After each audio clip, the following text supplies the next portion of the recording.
Hi everyone, today I'm going to show you how to make grilled marinated pork.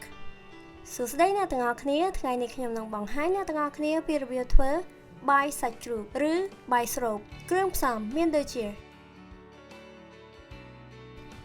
ការ៉ុតហាន់ស្ដើងៗ200ក្រាមត្រសក់ហាន់ស្ដើងៗ200ក្រាមខ្ទឹមចិញ្ច្រាំរួច1ស្លាបព្រាកាហ្វេអំបិល2ស្លាបព្រាកាហ្វេស្ករ1ស្លាបព្រាបាយកន្លះទឹកខ្មេះ2ស្លាបព្រាបាយ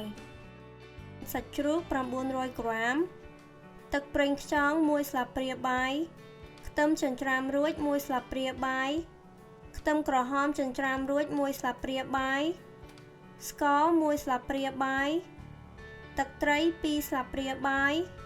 ទឹកឃ្មុំ2ស្លាបព្រាបាយម្សៅស៊ុបមាន់1ស្លាបព្រាកាហ្វេម្រេចកន្លះស្លាបព្រាកាហ្វេ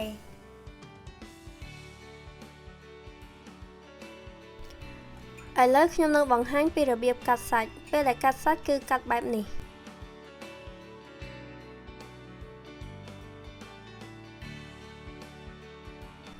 ពេលដែលកាត់សាច់រួចហើយយកគ្រឿងទាំងអស់មកលាយជាមួយនឹងសាច់ហើយច្របាច់ឲ្យសព្វ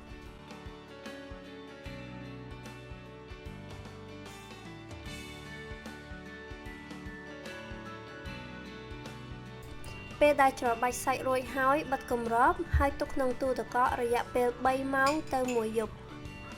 ឥឡូវចាប់ផ្ដើមធ្វើជ្រក់ដាក់ត្រសក់ការ៉ុតខ្ទឹមអំបិលស្ករនិងទឹកខ្មេះហើយច្របាច់ឲ្យសព្វពេលដែលច្របាច់កុំច្របាច់ខ្លាំងពេករួចហើយយកទុកក្នុងទូទឹកកក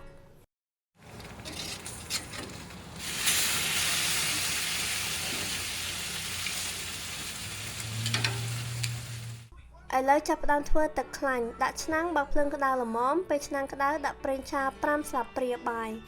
រួចហើយដាក់ពងទា2គ្រាប់ចូលហើយកូរឲ្យសព្វ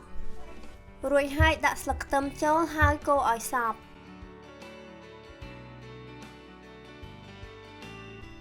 ឥឡូវរៀបចំញ៉ាំ